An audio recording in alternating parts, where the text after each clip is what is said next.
Okay, here we go. Shabbat Shalom, y'all. We're here to study Yehovah's Word today. We're going to be looking at Exodus chapter 25, verse 1 through chapter 26 and verse 30. Then we'll look at Yeshayahu 66, 1 through 24, Psalm 59, and Hebrews 9, verses 1 to 28. Pretty good selection today. Okay, so we'll begin with the Shema. The Shema is the central truth of Scripture. By it we know that Yehovah is one. He's not 3 in 1 or 10 in 1 or however many you want to count in one. He's one. One, singular. He is a singular being. Okay? He is the only intrinsic existence. He's the only thing that exists in and of himself, is what that means. He is all in all, and he created everything by speaking it into existence. Now, when he spoke it into existence, that means that he had to have a mouth, because it says by the word of his mouth that all things were created. So obviously he had to have a mouth, and therefore I believe that the guy that actually did the creating was not the Yehovah, just the spirit of Yehovah. It was actually the risen Yeshua.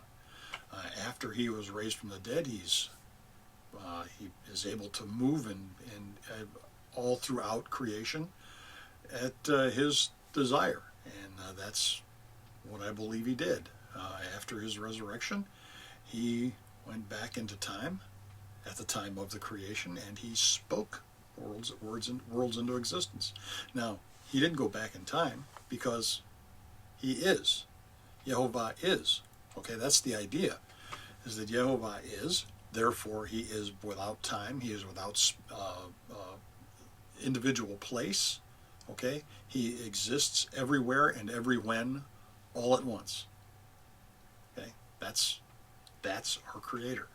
He's beyond our ability to truly understand, but we can describe it somehow, and that's what I just did. He is the all in all, as I said before, and he spoke it, and we saw that when we studied Genesis chapter 1 last March in 2019. End of March, early April is when we started that, and we studied chapter 1 and 1 through 2:3, which was the actual moments of creation, okay, over a period of 7 days. And then 2:3 we began, or 2:4 rather, we began studying Adam and Chava, okay, and so that was the fall of Adam, which is what caused us to be mortal. So all that said, that goes well beyond what I usually say about this kind of stuff. He is one, and the Shema tells us that. And the Shema goes like this. It goes, Shema Yisrael, Yehovah Eloheinu, Yehovah Echad, Baruch Shem Kavod, Malchuto La'olam Vayed. Hear, O Israel, Yehovah our Elohim, Yehovah is one. Blessed be he whose glorious kingdom is forever and ever. Amen. Father, thank you for bringing us together here today. We want you to put your spirit on each and every one of us in a special way, so that we can understand the word that we're about to study, and that we're able to explain it with relative clarity so that people will understand it, and also that the people who come into the room to share with us at the breaks, that Ken Irvin, Patty, and other people would also be inspired by you, and be able to tell you as they understand you, and that's at least as well as I do, I'm sure. So because you are incomprehensible to any of us, in and of yourself, and in and of ourselves. So Father, thank you, and bless you, bless this study. We ask in your blessing on all the people who are regulars in this room, who are suffering with physical ailments. We think of Rip Vance still recovering from his heart attack. We think of Die for Yah, Lori, and other people that come in here that are battling with cancer. And we bless you, Father, and we're asking that you would put your spirit, a healing spirit on them, Yehovah Rapha, and just do that, Father. Heal them and make them whole again. In Yeshua's name we're asking that. And we bless you for the answer, no matter how it comes, because whatever happens with us, it's for our best, because you are the one that's in charge of that. And you're going to make sure we get the best. So, bless you, Father, and again, bless the study in your word. Okay, let's go, guys. Exodus chapter 25, verses 1 through 9. I believe we're going to break after verse 9. Yes, we are. So let's go ahead and read that. And Yehovah spake unto Moshe, saying, let me move this up so that it looks like I'm actually looking at you while I'm reading. Speak unto the children of Israel, that they bring me an offering of every man that giveth it willingly with his heart, ye shall take my offering. And this is the offering which ye shall take of them: gold and silver and brass and blue and purple and scarlet and fine linen and goat's hair and ram skins dyed red and badger's skins and shittim wood, oil for the light, spices for anointing oil and for sweet incense, onyx stones, and stones to be set in the ephod and in the breastplate, and let them make me a sanctuary that I may dwell among them, according to all that I show thee, after the pattern of the tabernacle, and the pattern of all the instruments thereof, even so shall ye make it. Okay, and get that out of the way now. Let me put this over here. Okay, so here's my commentary on those 9 verses. By the way, did I tell you what we're looking at? Yes, I did. We got a bunch of things. We're gonna share a couple of things with you right away that we'd like you to get and take a look at online. But here we go. Yehovah commanded Moshe to lakach, that is to take an offering from the people, and specifies what he is to lakach from them. Okay, 15 separate types of stuff with which to build the tabernacle, the furniture for it, and the priestly garments to be employed in the service of Yehovah. Now the purpose of the tabernacle is so that Yehovah can have spiritual space set up inside of the physical time-space universe, so that he can dwell among us. Okay, that's how that goes, so that he can dwell among us. Okay, let me move this too.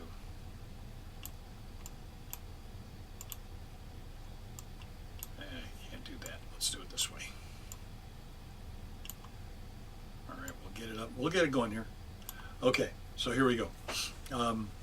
So that he can dwell among us. And it says in Yochanan chapter, as it says in Yochanan chapter 1 and verse 14. Let me start the sentence again, and I'll get the scripture in here. The purpose of the tabernacle is so that Yehovah can have spiritual space set up inside of the physical time-space universe, so that he can dwell among us.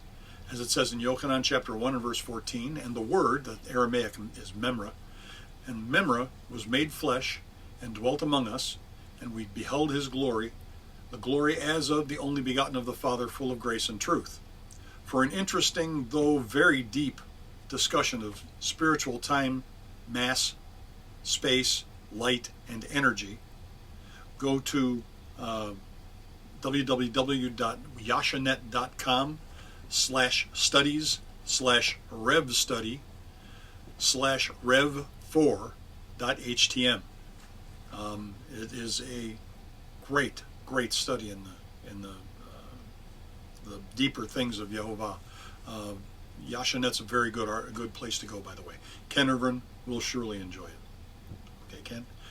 There is a book on the market called The Temple at the Center of Time by David Flynn, which purports that using biblical references to the measurements of Solomon's temple that Yehovah commanded to be built, certain time calculations could be reached, and that the site of the Holy of Holies is Earth's 0 point. I like that idea. The geometrical center of the earth. Okay, for a much better idea of what I'm talking about, go look at this YouTube. This is http://www.youtube.com/watch?v as in Victor equals Y V capital G capital J minuscule n capital Z minuscule JX capital K minuscule O and the and sign feature equals share. And if it's intriguing to you, consider reading the book. Okay, that's the YouTube that they use to kind of promulgate it. Now, you may be able to find it at your library. I remember having seen a map of the earth with lines drawn east to west and north to south through Jerusalem, and that both of those lines went through the most land area possible. The east-west line went from the Pacific coast of China through Asia and North Africa to the Atlantic Ocean, and then extended across the central U.S. to the Pacific. The north-south line went from the Arctic Ocean in the northern Scandinavian peninsula through the Scandinavian peninsula, through Eastern Europe, Asia, across the Temple Mount, and then across the Sinai and the Red Sea, and across it to Egypt, and then south to nearly the southern tip of Africa, and then across Antarctica and the Pacific Ocean to the next landfall near the longest north-south line in Alaska. I think our time zones ought to zero at Temple Mount with Kadosh Kedoshim time, Kadosh Kedoshim mean time, rather than Greenwich Mean Time. The temple, and it probably will in in the Olam Haba. Anyway, the temple is not just the center of time, as the book's title says, but the center of the land mass of the earth. The tabernacle offerings were not given in any kind of earnest until after the golden calf. Let me wet my whistle. Be right back. My Yeti coffee mug. That thing keeps the coffee hot while I'm drinking it for 5 hours. Anyway, of course, beyond what Yehovah and Moshe had said on Shavuot and the following morning, Israel would have no way of knowing what Yehovah wanted done before then, since Moshe was in the mountain communing with Yehovah until the day he came down and witnessed their idolatry. But when they did know what Yehovah wanted them to do, they did it. The point being that no offering is acceptable to you in Yehovah's sight except the one freely given. We could bring our offerings with all of the right motions and in the right sequence, but without a willing heart and a free will, it was nothing, or rather good for nothing, just the slaughter of an innocent animal. The letter kills. It is the spirit that gives life. Bezalel told Moshe in chapter 36, and we'll see that in a few weeks, to tell the people to stop giving. Bezalel told Moshe in chapter 36 to tell the people to stop giving. I think their guilty consciences contributed to the way they gave. Mine would have, I'm sure, had I been one of them. Now, everything was built according to the pattern of the Mishkan and the utensils of it, which suggests to me that some already existed for Moshe to use as the pattern. I think Moshe may have gotten to see the entire throne room of Yehovah in the heavenlies, and the one alluded to in Hebrews chapter 9, which we'll see today, and then make physical duplicates according to the spiritual reality. That's what I think happened, and that's what we'll talk about after this period of questions and comments. If you have a question or a comment, go ahead and raise your hand. I'll be happy to give you the mic. Meanwhile, I'm going to pause this.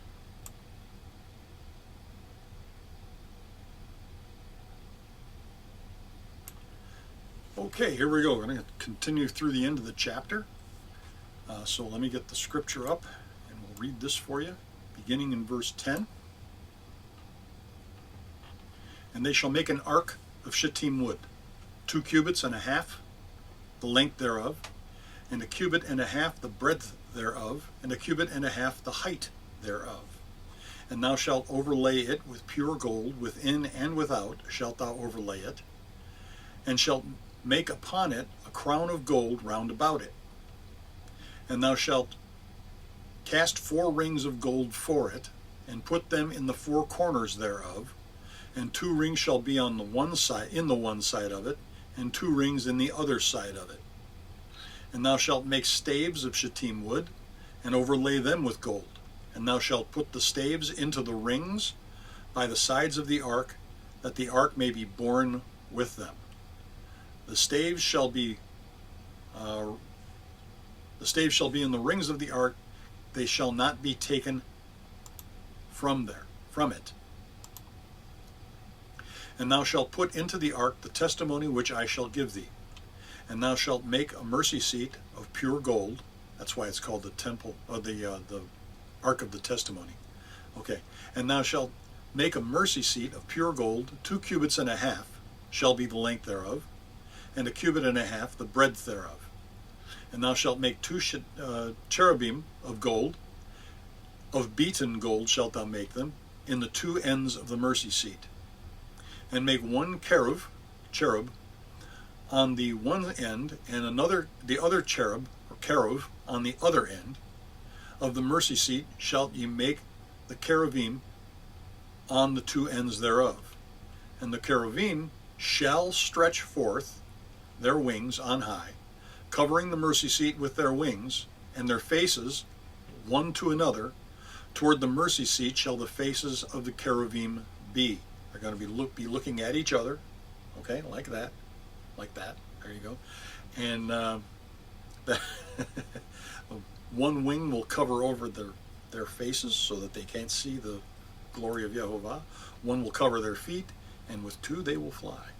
Okay, so, and here comes the rest.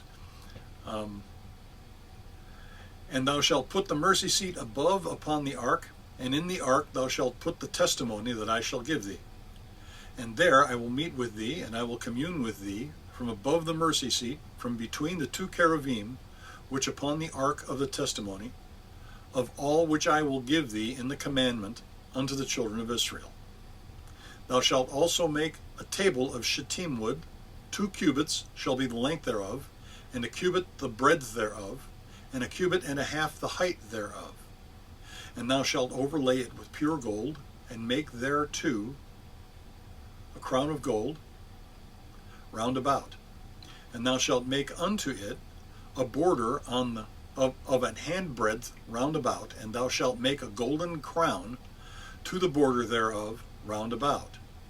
And thou shalt make for it 4 rings of gold, and put the rings in the 4 corners that are on the 4 feet thereof.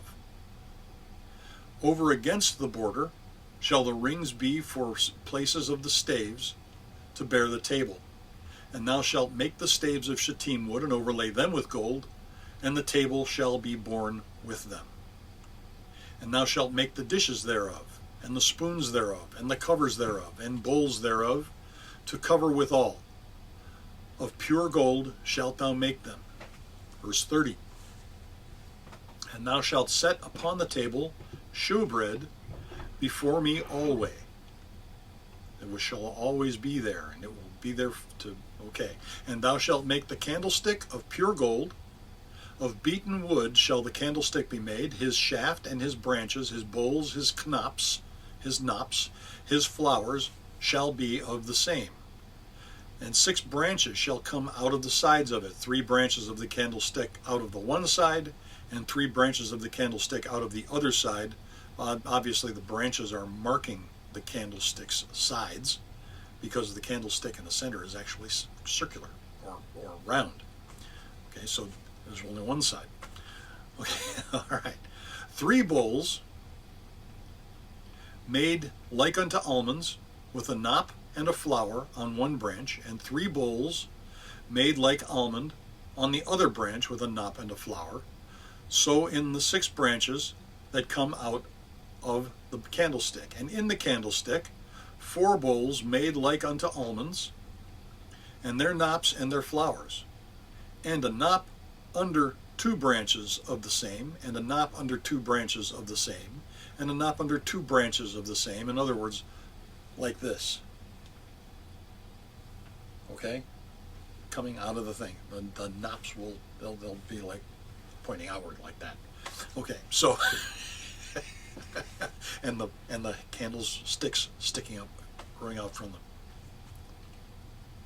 Okay, and that's the 3 different levels that the arms are coming out of. Okay, so I think directly opposite each other. Okay. Their knops and their branches shall be of the same. Let me go back and read 35 again. And there shall be a knop under 2 branches of the same, and a knop under 2 branches of the same, and a knop under 2 branches of the same, according to the 6 branches that proceed out of the candlestick.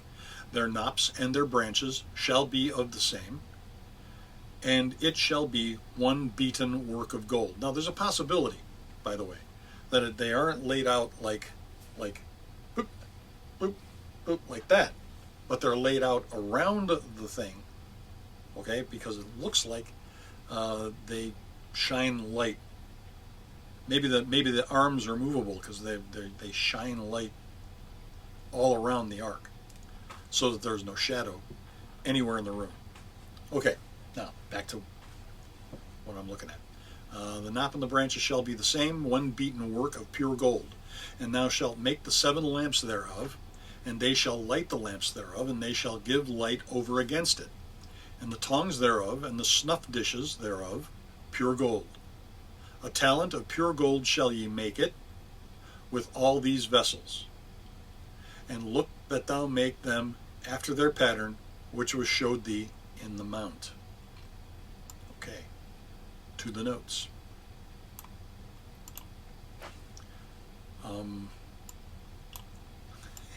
Gotta be careful of that.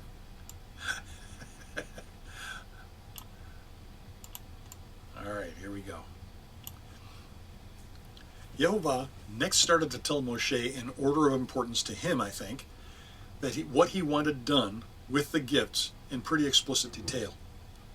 This is the order of importance, not the order of construction. Okay, that's important. The more important things are, or the more important thing was the Ark of the Testimony and the mercy seat. But it figures that the tabernacle needed to be completed before the Ark, because the tabernacle housed the Ark. It's a good possibility that they had to make the tabernacle and then built the thing inside the tabernacle. Okay, I mean, it's a possibility.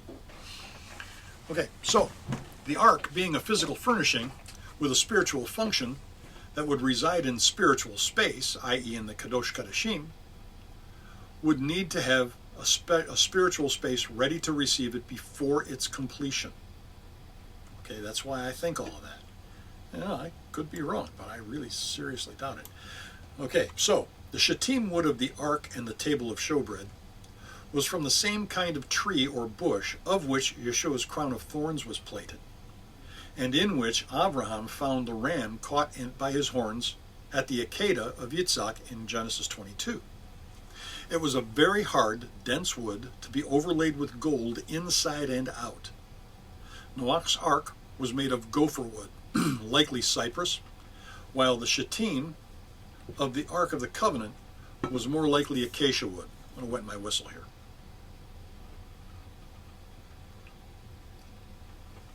I had a little catch in my throat there, and I thought I would cover it. Okay. Cypress is a conifer, a soft wood like pine or fir. Acacia is a very hard wood. Some species are called ironwood. My son got me a cane. I asked my son for a cane. He went to South Africa where he got himself an ironwood cane. He said if I threw this thing into the water, it would sink. Okay? It's wood, but it would sink. That's what ironwood will do. It's that dense. Okay? Well, I asked him to get me a cane made of ironwood. He got me a cane, but not one that was made of ironwood. But he did get me a cane, and that's kind of cool. Anyway, that's neither here nor there. Cypress is a conifer, a soft wood, like pine. Acacia is very hard, some species called ironwood. Shittim, on the other, is very hard, very dense, and heavy wood. Add to it the weight of the gold overlayment inside and out, and the solid gold rings, the ironwood staves overlaid with gold, the tables of the testimony and the solid gold mercy seat and cherubim, and you are talking about perhaps as much as 400 to 500 pounds, quite a chunk for 4 Kohanim to even lift off the ground, much less carry for miles at a stretch. Of course, that would account for only 42 encampments in 40 years, wouldn't it? I don't have to pick that thing up again, do I? And, no, I'm kidding. That's not how they would do that. But anyway, and most of those in the last few years of the wilderness adventure, by the way, because we'll see when we get there that when they got to Kadesh Barnea and they were sent into the land and they decided not to go into the land and take it, okay, Yehovah was a little ticked at them and said, well, you don't want to go? You get to camp here for a while. And they camped there for like 30 years. I mean, they were there for almost ever. They almost never moved. They were at Kadesh Barnea looking into the land that they decided not to take on Yehovah's instruction. Anyway, we'll see that later in the Torah portions, probably a year and a half from now. Anyway, where was I? 42 encampments. Okay.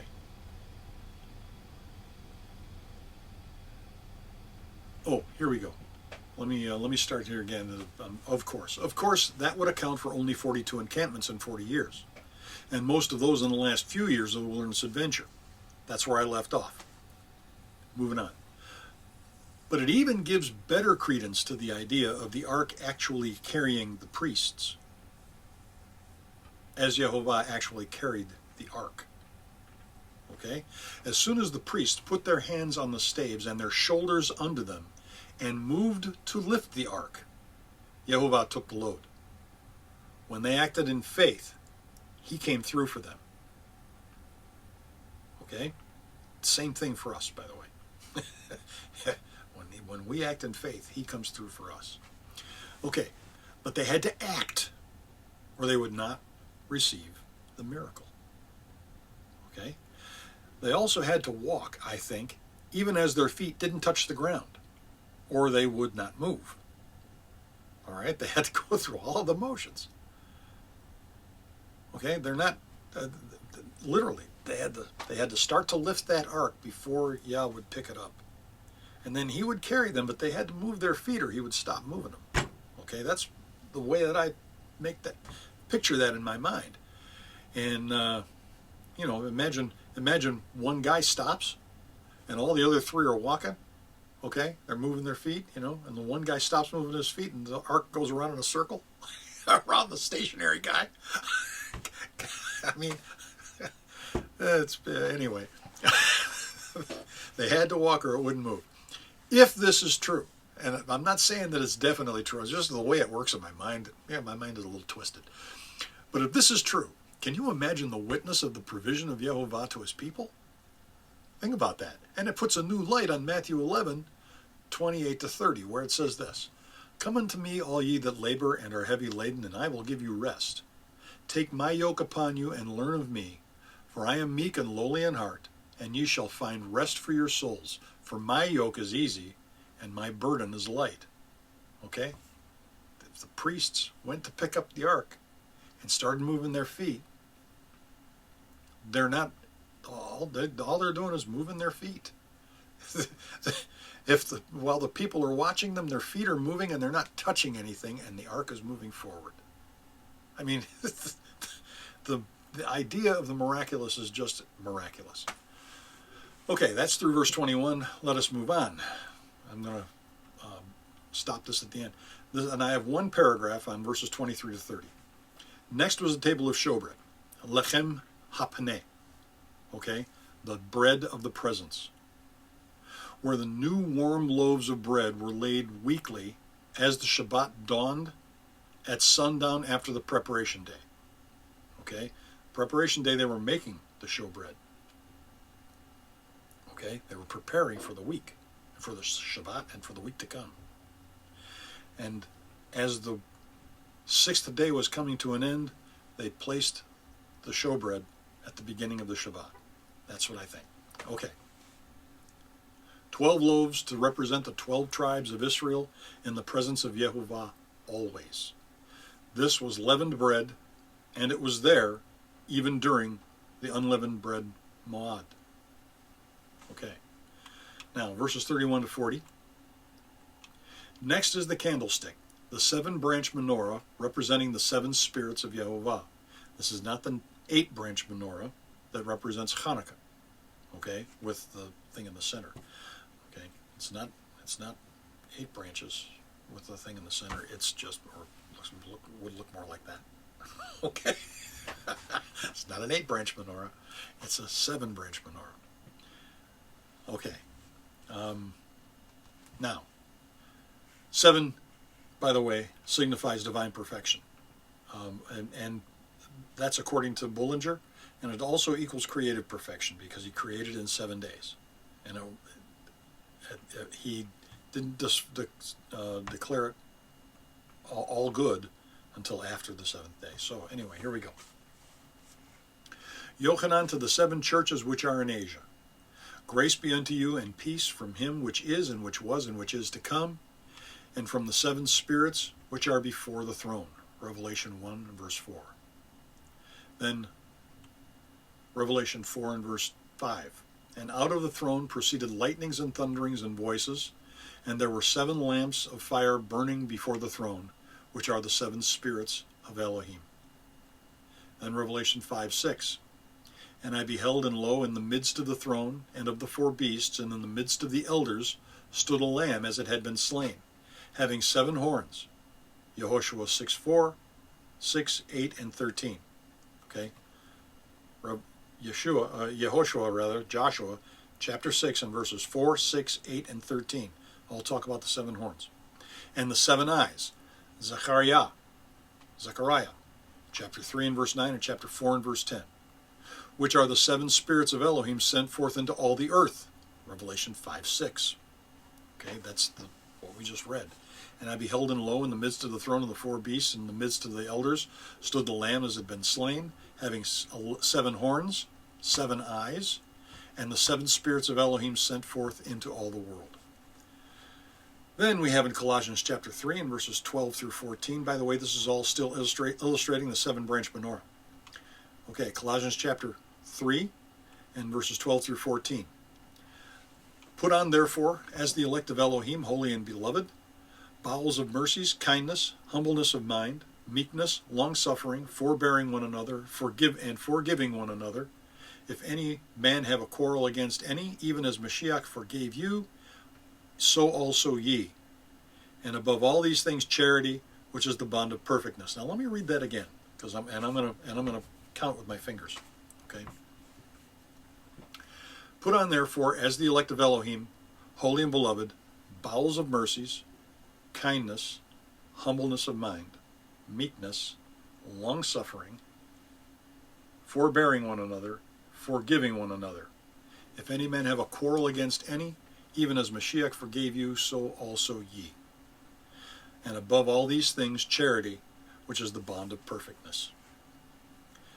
Okay, let's see. Got some more. Yeshayahu chapter 11, verses 1 to 4. And it shall come forth, and there shall come forth a rod out of the stem of Jesse, and a branch shall grow out of his roots. And the Spirit of Yehovah shall rest upon him. The Spirit of Yehovah shall rest upon him. The Spirit of wisdom and understanding. The Spirit of counsel and of might. The Spirit of knowledge and of the fear of Yehovah. And shall make him of quick understanding in the fear of Yehovah, and he shall not judge after the sight of his eyes, neither reprove after the hearing of his ears, but with righteousness shall he judge the poor, and reprove with equity for the meek of the earth. And he shall smite the earth with the rod of his mouth, and with the breath of his lips shall he slay the wicked. Okay, you got those 7, right? Then in Zechariah chapter 4, verses 1 and 2, and 5 and 6. And the angel that talked with me came again, and waked me, as a man that is wakened out of his sleep. and said unto me, What seest thou? And I said, I have looked, and behold, a candlestick all gold, and a bowl upon the top of it, and his 7 lamps thereon, and 7 pipes to the 7 lamps which are upon the top thereof. Then the angel that talked with me answered and said to me, Knowest thou not what these be? And I said, No, Adonai. Okay, my Lord. Then he answered and spake unto me, saying, This is the word of Yehovah unto Zerubbabel, saying, Not by might nor by power, but by my spirit, saith Yehovah Tsevaot. Now the rabbis have a lot to say about the menorah, as is encapsulated in the Chumash on pages 184 and 185 in the notes. And I'm going to get them out. Okay? Interlinear Chumash.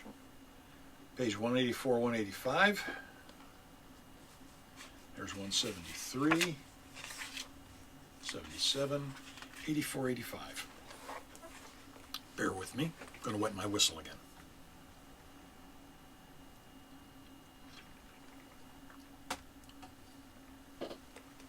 Okay.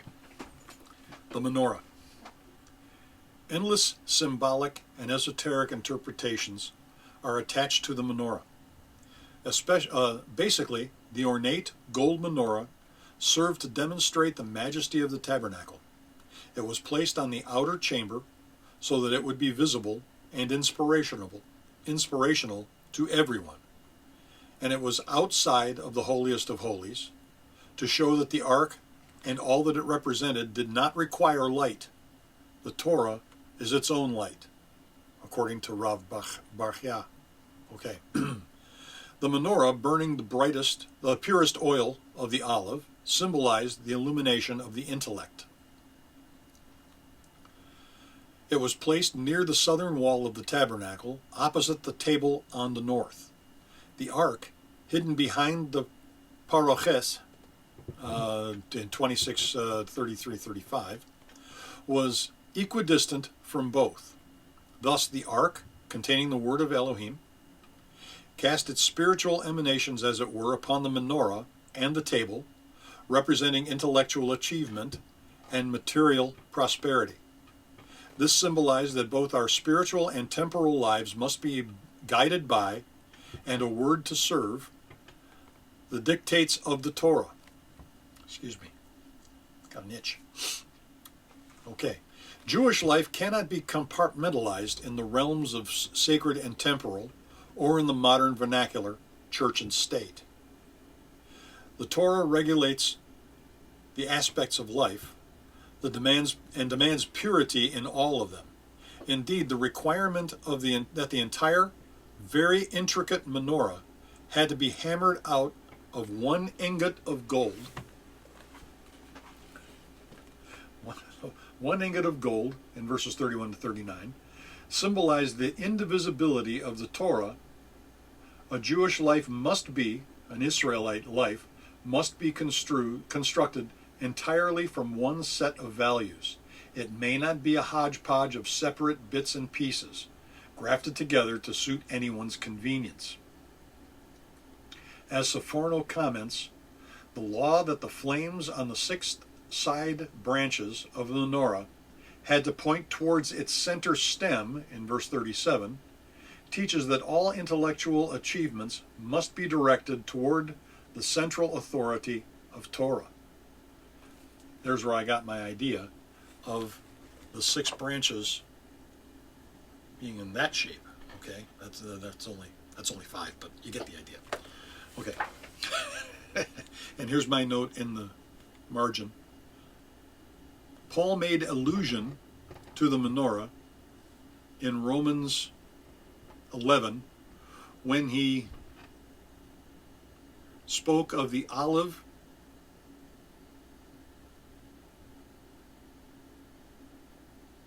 the olive tree and its branches. Okay, so that's in Romans chapter 11, which we're not going to see today. We're going to be looking at Hebrews. But anyway, I'm not going to put that back. I'll leave it right here. Okay, where was I? Here we go.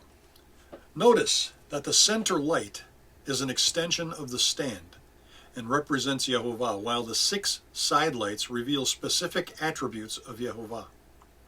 Colossians shows that charity, which is from the Greek agape, is the stand, and the 6 attributes of agape surround it and are surrounded by it. Agape is the selfless love of Yehovah for us, and should be the love we have for each other. Okay, so go easy on me. By the way, there is no other menorah described in Scripture. The 9-light Hanukkah is a rabbinic fabrication, a tradition. Nothing wrong with a tradition, but it's a tradition. Okay, the candlestick in the holy place was beaten out of a single chunk of pure gold, weighing between 150 and 200 pounds. That was made by superhuman craftsmen. The spirit of Elohim had to literally inspire Bezalel to make the thing. Okay? He was filled with the Ruach. There is no doubt in my mind. Some of the sages say that what Aharon said happened with the gold and the calf in chapter 32 actually happened with the menorah. Okay? Let me say that again. Some sages say that what Aharon said happened with the gold and the calf in chapter 32 actually happened with the menorah. Now, it's not likely. I'm surprised they thought that we would make the connection. Okay, or wouldn't make the connection. But I did. And so I'm open to questions and comments on all of chapter 25. Go ahead and raise your hands, and I'll be happy to give you the mic.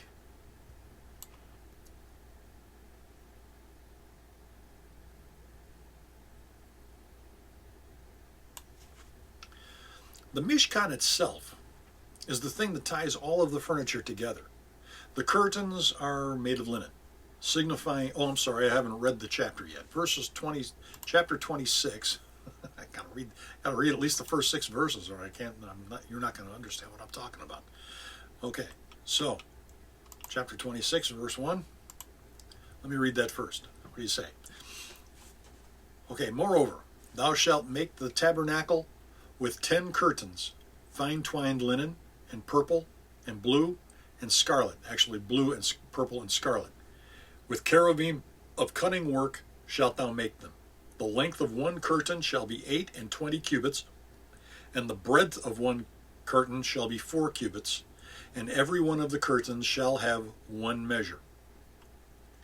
And 5 curtains shall be coupled together one to another, and another 5 curtains shall be coupled one to another, and thou shalt make loops of blue upon the edge of the one curtain from the selvage in the coupling, and likewise shalt thou make in the utmost edge of the other curtain, in the coupling of the second. 50 loops shalt thou make in the one curtain, and 50 loops shalt thou make in the edge of the curtain that is in the coupling of the second, that the loops may take hold one of another. So, and thou shalt make 50 taches of gold, and couple the curtains together with the taches. Okay, so now they got the holes like so, and then the taches will go through the holes. Okay, one hole, one tatch, other hole, other tatch. Okay, the same tatch rather. So the tatch is like a circular gold thing to hold the things together. All right. Where was I at?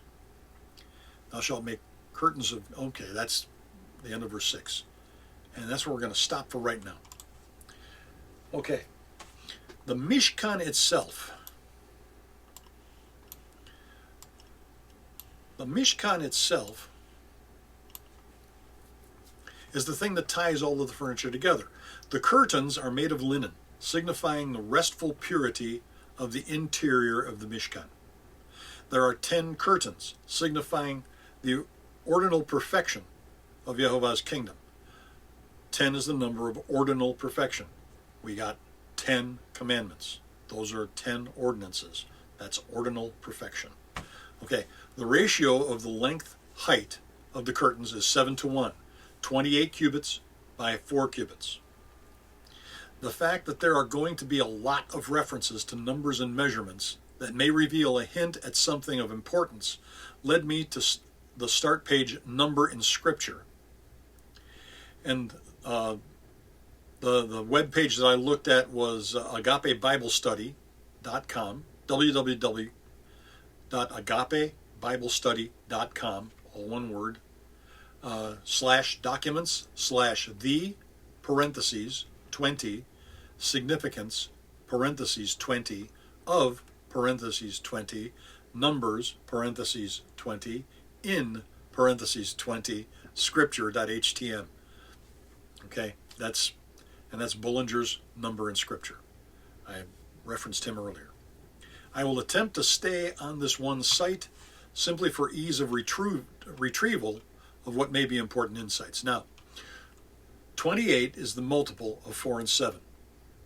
We've already seen that 7 equals divine perfection. 4 represents the perfect order of creation, according to Bullinger. Now, these 4 curtains are called the Mishkan in verse 1. They were made of fine linen with images of cherubim in techelet, purple and scarlet thread stitched in them. There were to be 2 sets of 5 curtains with 50 loops of techelet. The way the loops are described, it looks like they were techelet thread reinforced eyelets.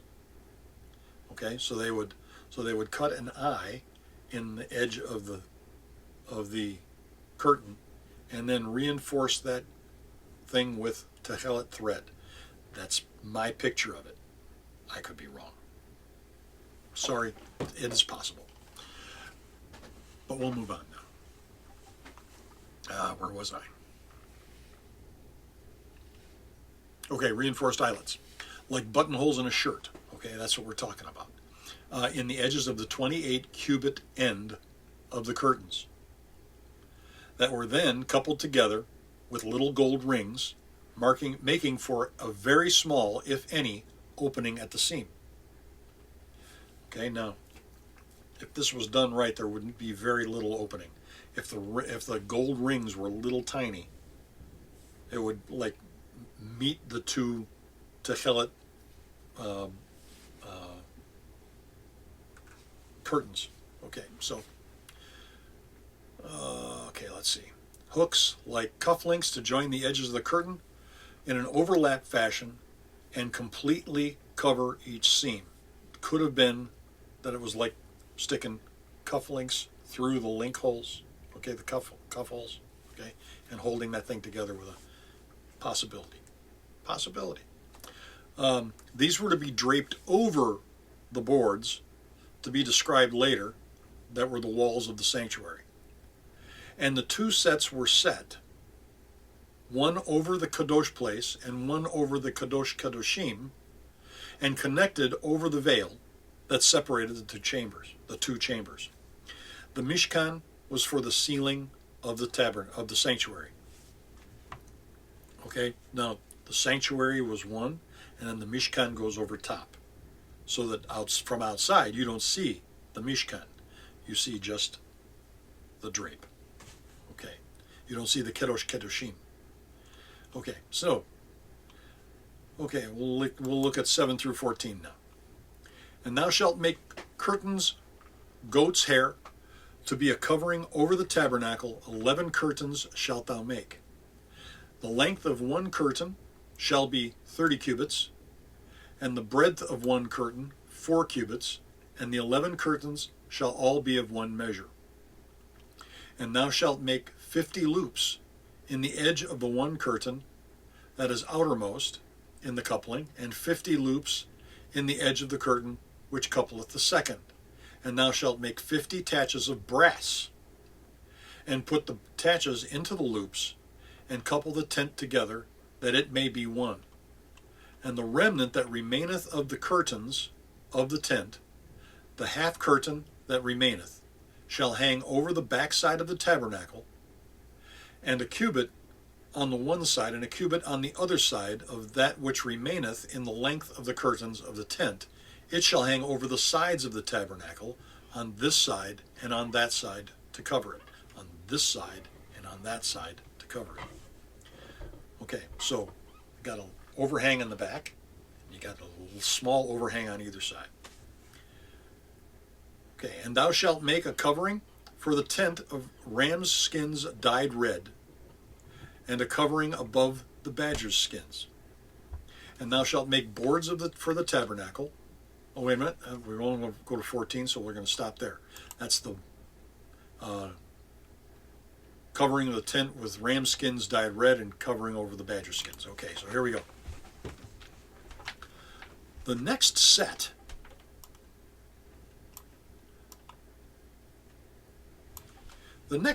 of curtains, called the ohel, or conspicuous tent, were made to cover the Mishkan, so the Mishkan couldn't be seen by any save the priests who were to minister within. Okay? You and I would not see it, because you and I are not Kohanim. At least, I don't think we are.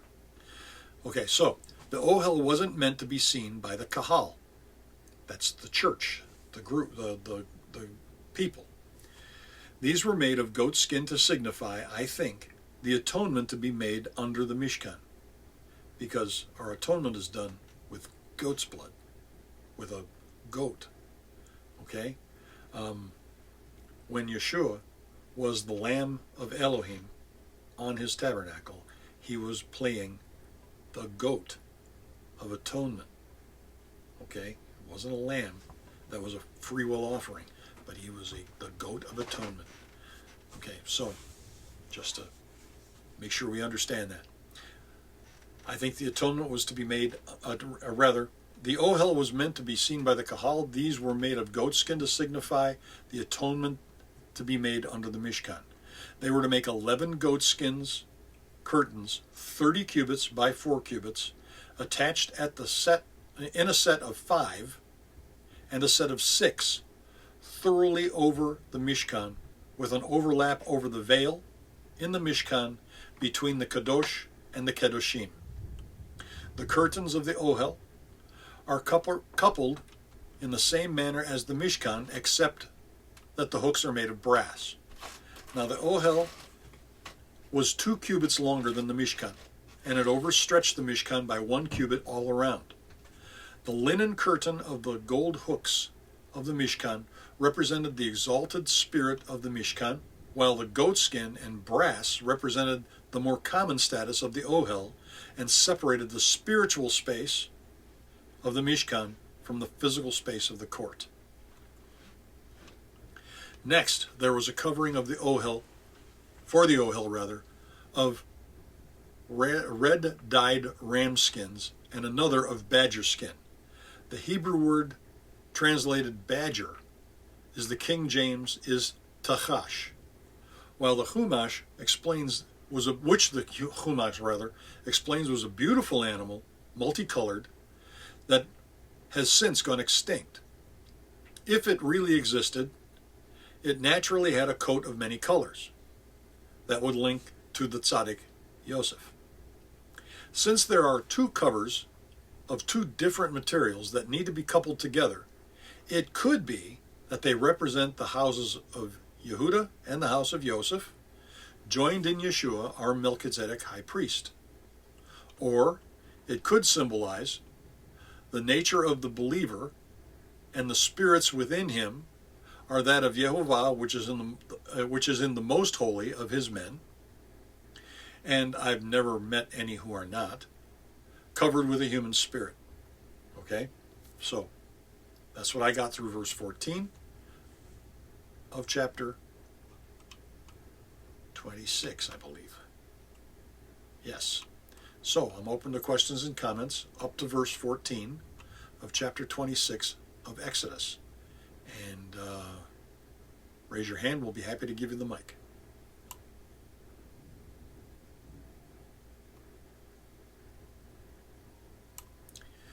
Okay, we're back. Beginning at verse 15. And thou shalt make boards for the tabernacle of shittim wood standing up, 10 cubits the length of a board, and 1.5 cubits the breadth of one board. 2 tenons in one board, set in order, one against the other, one against another. Thus shalt thou make for all the boards of the tabernacle. And thou shalt make the boards for the tabernacle, 20 boards on the south side, southward. And thou shalt make 40 sockets of silver under the 20 boards, 2 sockets under one board for his 2 tenons, and 2 sockets under another board for his 2 tenons. And for the second side of the tabernacle on the north side, there will be 20 boards, and there 40 sockets of silver, 2 sockets under one board, and 2 sockets under another board. And for the sides of the tabernacle westward, thou shalt make 6 boards. 2 boards shalt thou make for the corners of the tabernacle in the 2 sides, and they shall be coupled together beneath, and they shall be coupled together above the head of it unto one ring. Thus shall it be for them both. They shall be for the 2 corners. And they shall be 8 boards, and their sockets of silver, 16 sockets, and 2 sockets under one board, and 2 sockets under another board. And thou shalt make bars of shittim wood, 5 for the boards on the one side of the tabernacle, and 5 bars for the boards on the other side of the tabernacle, and 5 boards of the side of the tabernacle for the 2 sides thereof. Whew. And the middle bar in the middle of the boards shall reach from one end to end. And thou shalt overlay the boards with gold, and make their rings of gold, places for the bars, and thou shalt overlay the bars with gold.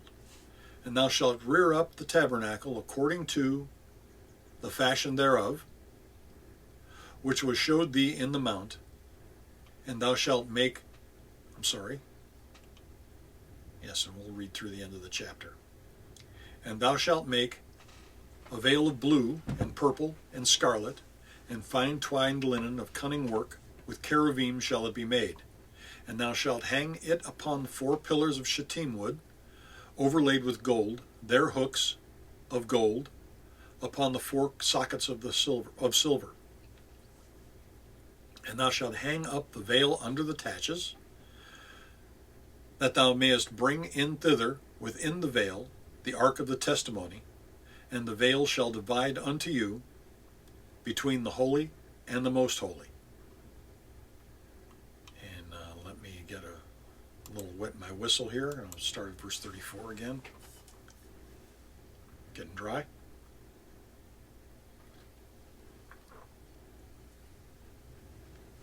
Okay. And thou shalt put the mercy seat upon the ark of the testimony in the most holy. And thou shalt set the table without the veil, and the candlestick over against the table of the side of side of the tabernacle toward the south. And thou shalt put the table on the north side. And thou shalt make an hanging of the door of the tent of blue and purple and scarlet and fine twined linen, wrought with needlework. And thou shalt make for the hangings 5 pillars of shittim wood, and overlay them with gold, and their hooks of gold. And thou shalt cast 5 sockets of brass for them. And here's me back again.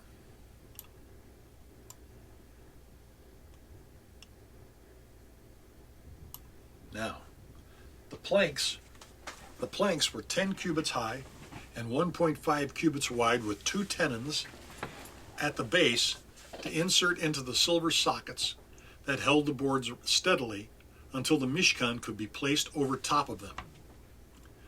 There were 20 boards on the north and south sides of the sanctuary, 8 boards on the east side, and 6 boards on the west side, plus 2 corner boards for the northwest and southwest corners, making the sanctuary 30 cubits by 10 cubits in area. The boards then were gold-plated, like the ark and the table had been. There were notches cut in the top of each board So the gold ring, which was probably square, okay, it was this shape kind of, okay, you dig, okay, or this shape kind of.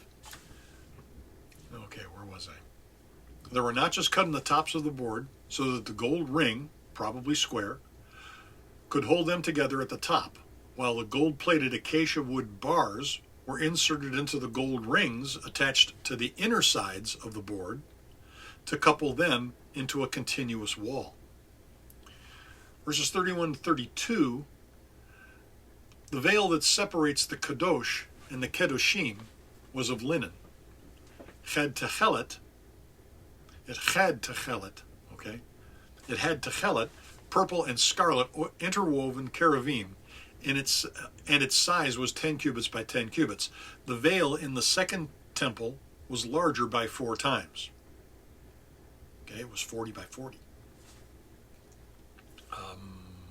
Where was I?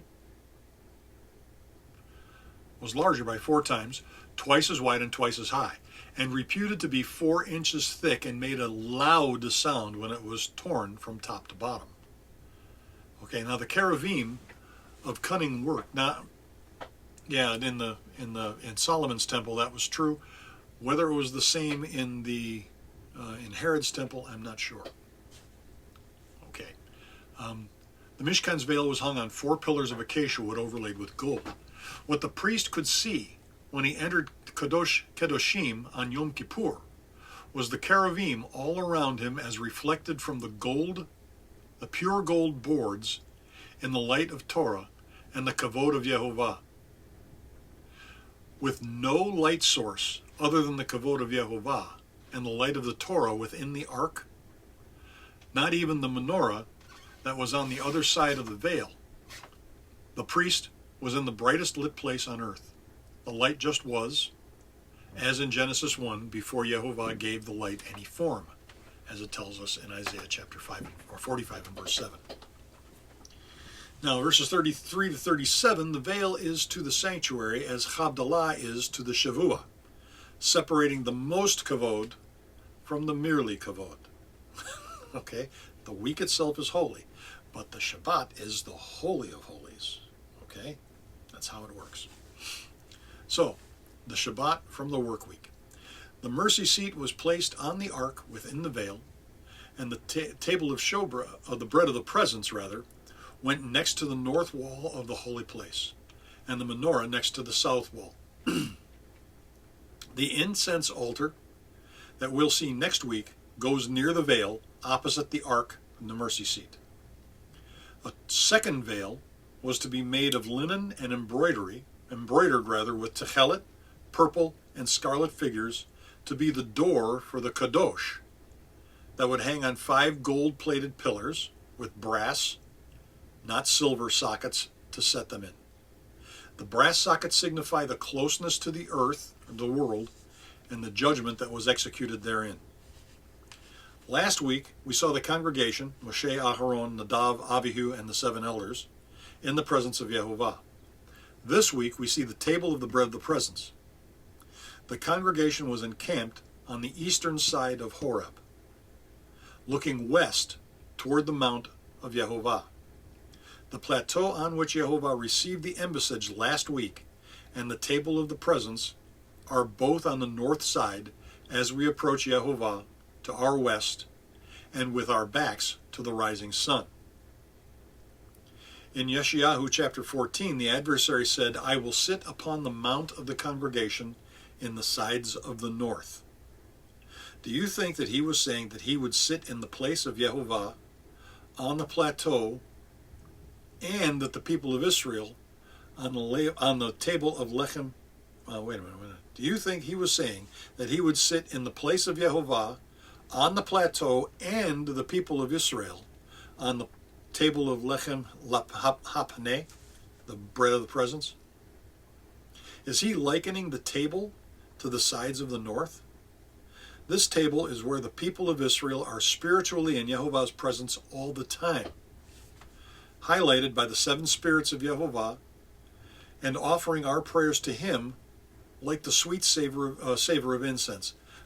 I don't know, but that's the way my mind is working around it. Okay, the table of the presence, the table of the bread, showbread, is on the north side, where Yehovah's throne was on Sinai. Just saying. Okay, open to questions and comments. That's the end of the Torah portion. We'll come back for Yeshayahu 66 in just a few minutes. Have questions or comments? Raise your hand. I'll be happy to give you the mic.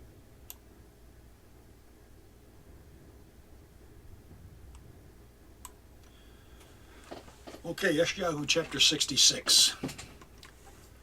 Thus saith Yehovah, the heaven my throne, the earth my footstool, where the house that ye built unto me, where the place of my rest.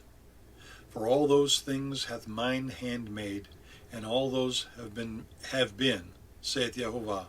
But to this will I look, to poor and of a contrite, to him that is poor and of a contrite spirit, and trembleth at my word. He that killeth an ox, as if he slew a man. He that sacrificeth a lamb, as if he cut off a dog's neck. He that offereth an oblation, as him who offered swine's blood. He that burneth incense, blessed as he blessed an idol. Yea, they have chosen their own ways, and their souls delighteth in their abominations. And I will choose their delusions, and will bring their fears upon them, because when I called, none did answer. When I spake, they did not hear. But they did evil before mine eyes, and chose that in which I delighted not. Hear the word of Yehovah, ye that tremble at his word.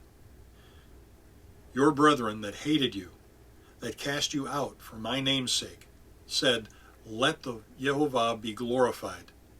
But he shall appear to your joy, and they shall be ashamed.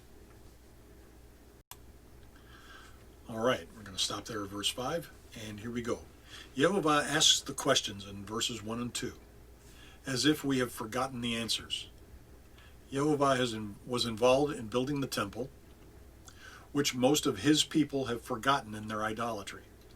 Only the poor in spirit, the humble and contrite, are going to gain Yehovah's favor and be his house and resting place. In verses 3 and 4, does the priest who is offering the animal sacrifices rejoice that Yehovah has made the provision for his and the people's sins to be covered?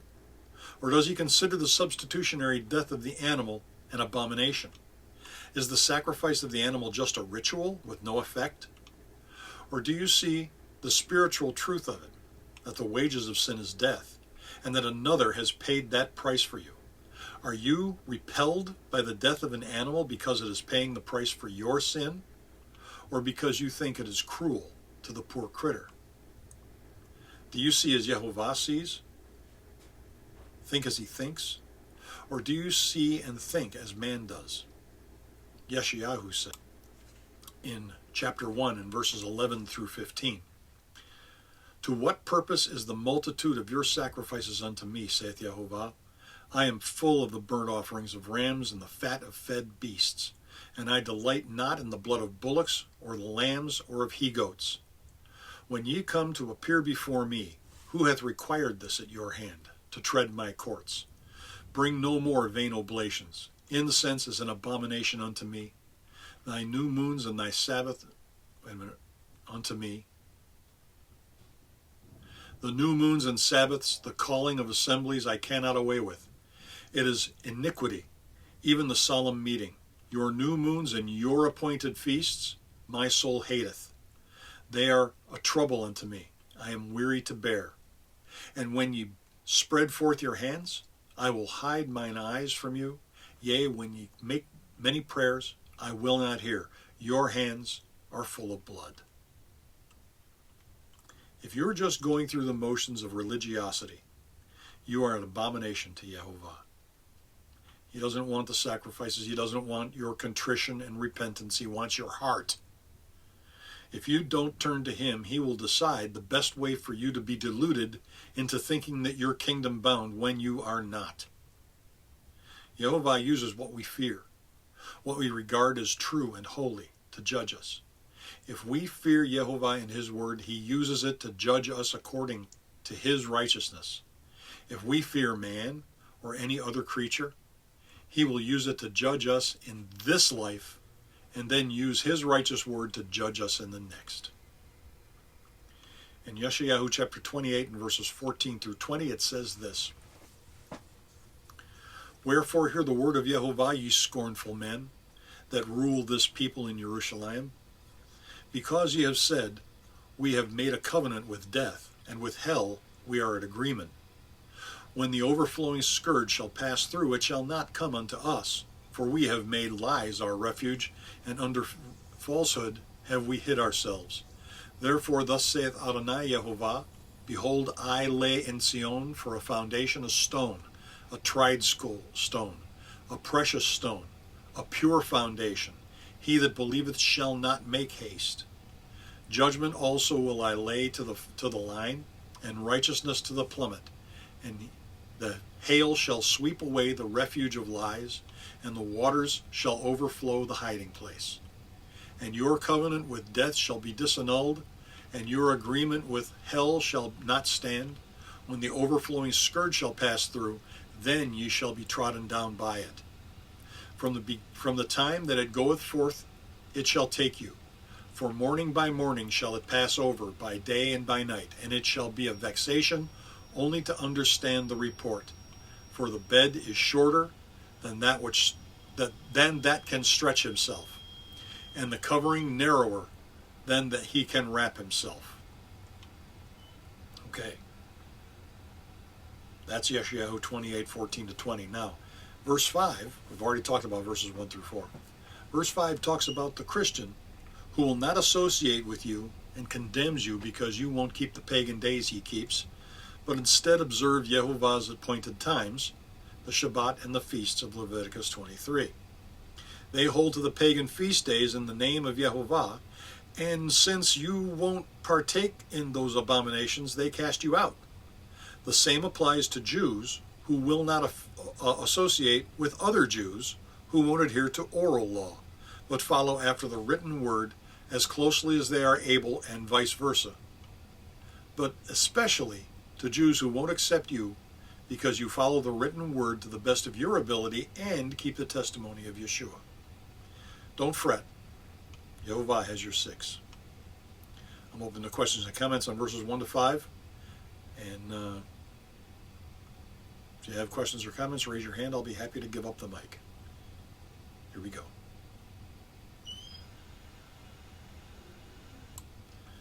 All right, let's move through from 6 to 24. We'll cover all of that and comment on it, and then open it to questions and comments before we go to the psalm. Okay, verse 6. A voice of noise from the city, a voice from the temple, a voice of Yehovah that rendereth recompense to his enemies. Before she travailed, she brought forth. Before her pain came, she was delivered of a man-child. Who hath heard such a thing? Who hath seen such things? Shall the earth be made to bring forth in one day? Shall a nation be born at once? For as soon as Zion travailed, she brought forth her children. Shall I bring to the birth and not cause to bring forth? Saith Yehovah, shall I cause to bring forth and shut the womb? Saith Yehovah, saith Elohecha, I'm sorry, your Elohim, individual, singular. Rejoice ye with Jerusalem, and be glad with her, all ye that love her. Rejoice for joy with her, all ye that mourn for her, that ye may suck and be satisfied with the breasts of her consolations, that ye may milk out and be delighted with the abundance of her glory. For thus saith Yehovah, Behold, I will extend peace to her like a river, and the glory of the Gentiles like a flowing stream. When peace like a river. Okay, cool. Sorry. Then shall ye suck, and ye shall be borne upon her sides, and be dandled upon her knees. As one whom his mother comforteth, so will I comfort you, and ye shall be comforted in Jerusalem. And when ye see, your heart shall rejoice, and your bones shall flourish like an herb. And the hand of Yehovah shall be known toward his servants, and indignation toward his enemies. For behold, Yehovah will come with fire, and with his chariot like a whirlwind, to render his anger with fury, and his rebuke with flames of fire.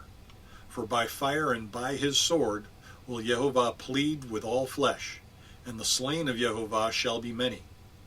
They that sanctify themselves and purify themselves in the gardens, behind a tree in the midst, eating swine's flesh, and the abomination, and the mouse, shall be consumed together, saith Yehovah.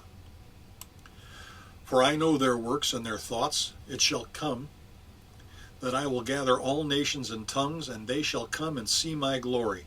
And I will set a sign among them, and I will send those that escape of them unto the nations, to Tarshish, to Pul, to Lud, that draw the bow, Tubal and Yavan, and the isles afar off, that have not heard my fame, neither have seen my glory.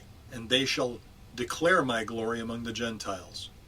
And they shall bring all your brethren an offering unto Yehovah out of all nations, upon horses, and in chariots, and in litters, and upon mules, and upon swift beasts, to my holy mountain Jerusalem, saith Yehovah, as the children of Israel bring an offering in a clean vessel into the house of Yehovah.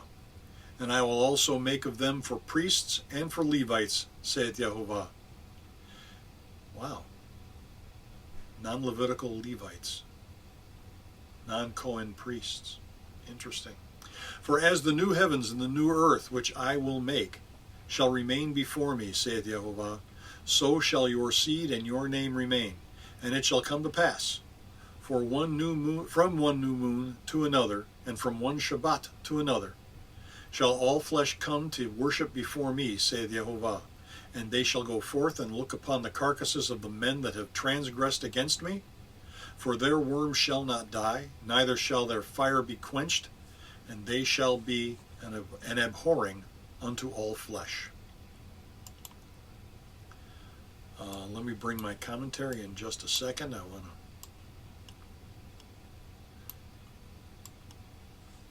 wet my whistle. Hang on just a minute. Should have just done that without stopping the tape. Anyway,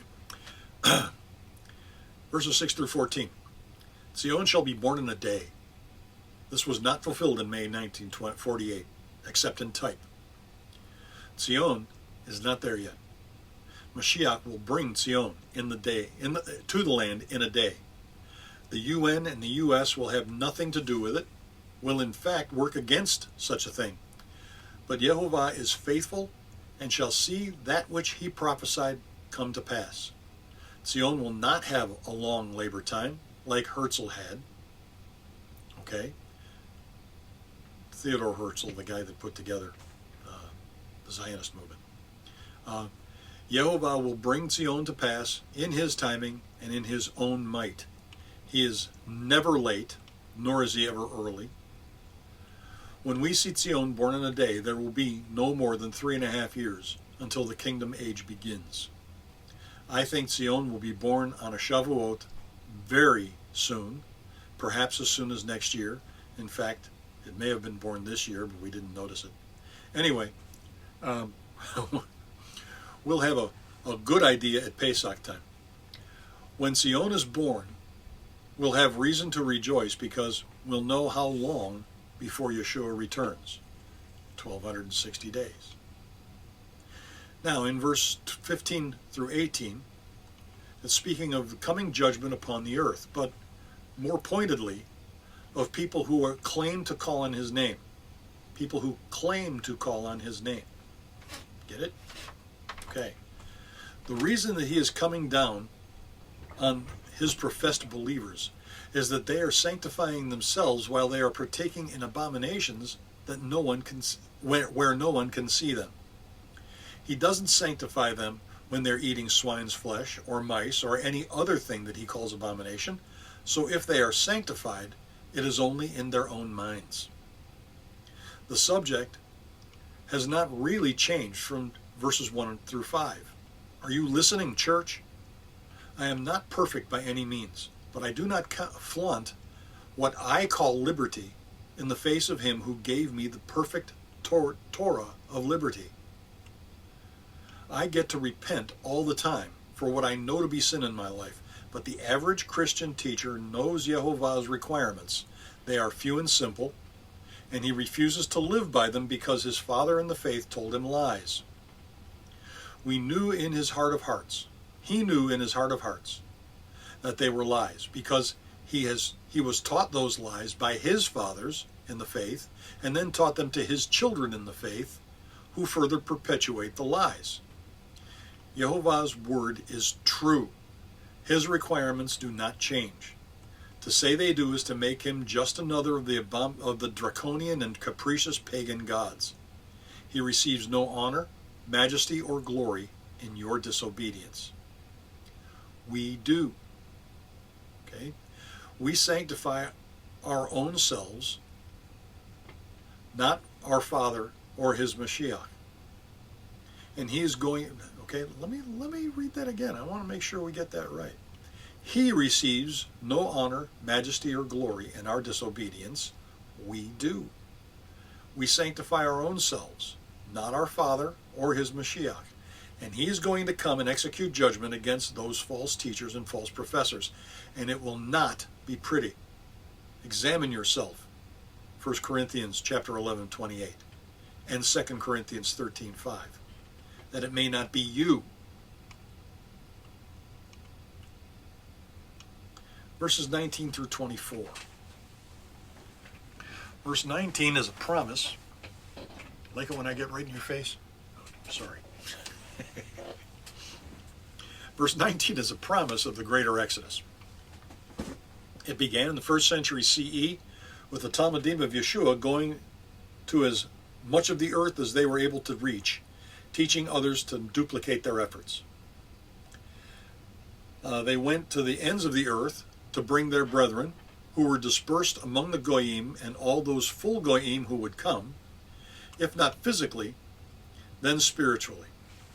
Watch out for true biblical tongues to manifest after Zion is born, and the 144,000 are anointed, and the 2 witnesses revealed.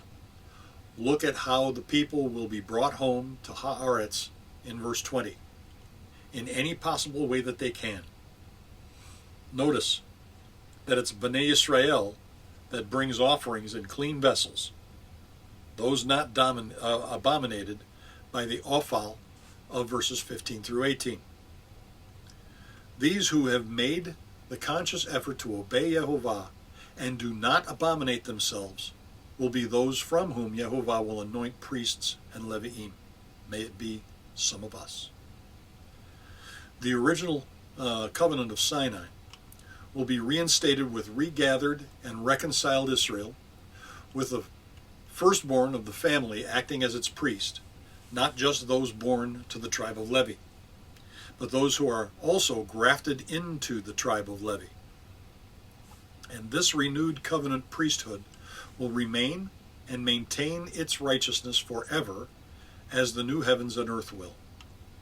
This is speaking of the kingdom age, but likening this priesthood and service to the temple to the perpetuity of the new creation.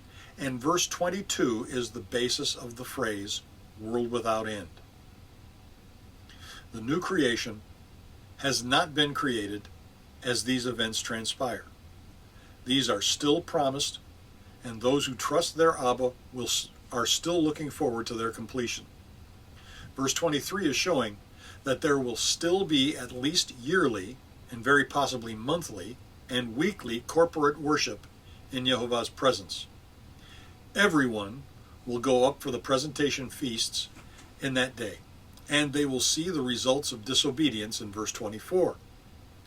This will keep those whose hearts are not after Yehovah's doing what he expects of them out of sheer will to live. But it will not change their hearts. This is millennial, not Olam Haba. There will be a great tribulation at the end of the millennium, when the adversary will be loosed from his prison to separate the chaff from the wheat. The chaff shall be burnt, and the wheat gathered into Mashiach's barns. I'm open to questions and comments on the Torah and the Haftarah. If you have a question or a comment, raise your hand. I will happy to give you the mic. I will be happy to give you the mic.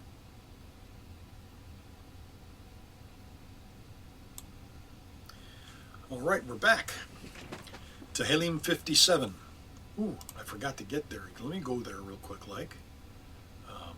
Where is it? Here it is. Come on, you can open.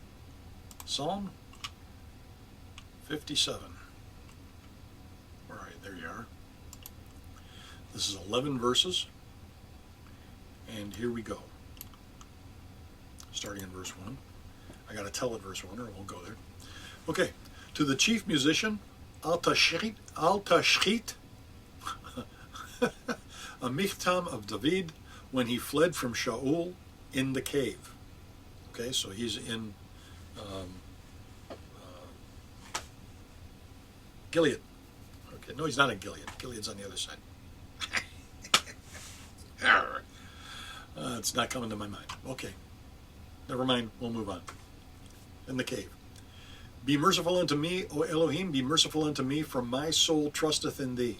Yea, in the shadow of thy wings will I make my refuge, until calamities be overpast. I will cry unto Adonai Most High, unto Adonai that performeth all things for me. He shall send... Sorry, I lost my place. He shall send from heaven and save me the reproach of him that would swallow me up, Selah. He will send from heaven and save me the reproach of him that would swallow me up. Wow. God shall send forth his mercy and his truth. My soul among lions. I lie among them that are set on fire, even the sons of men, whose teeth are spears and arrows, and their tongue a sharp sword. Be thou exalted, O Elohim, above the heavens. Let thy glory be above the earth.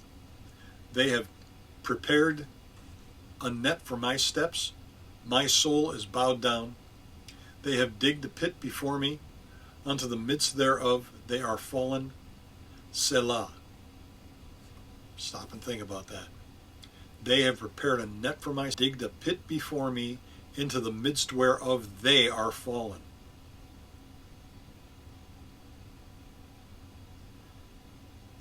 Wow. My heart is fixed, O Elohim, my heart is fixed. I will sing and give praise. Awake up, my glory, awake, psaltery and harp. I will awake early. I will praise thee, O Adonai, unto thee among the nations, for thy mercy is great unto the heavens, and thy truth unto the clouds. Be thou exalted, O Elohim, above the heavens, thy glory above all the earth. Okay. Just a second, and here we go. Tehillim 57. When I was a babe in arms, my friend Deborah and I went to a meeting. I was a babe in Christ, okay. Went to a meeting in which Walter Martin, the forerunner of Hank Hanegraaff,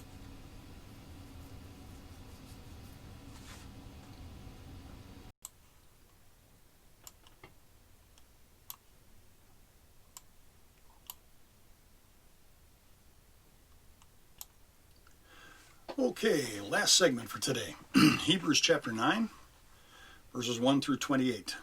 Here we go. Then verily the first covenant, that's what it's talking about. Then verily the first had also ordinances of divine service and a worldly sanctuary. For there was a tabernacle made, the first, wherein, hang on a second.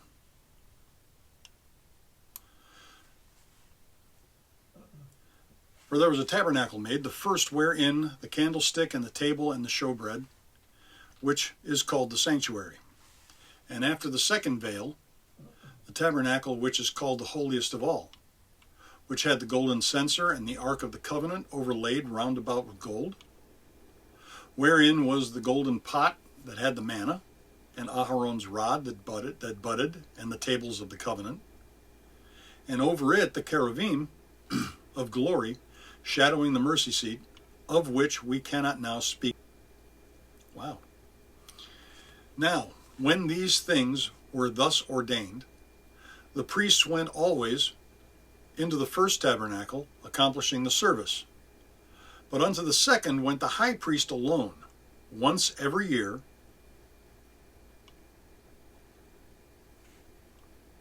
Something just messed up here. Hang on a second.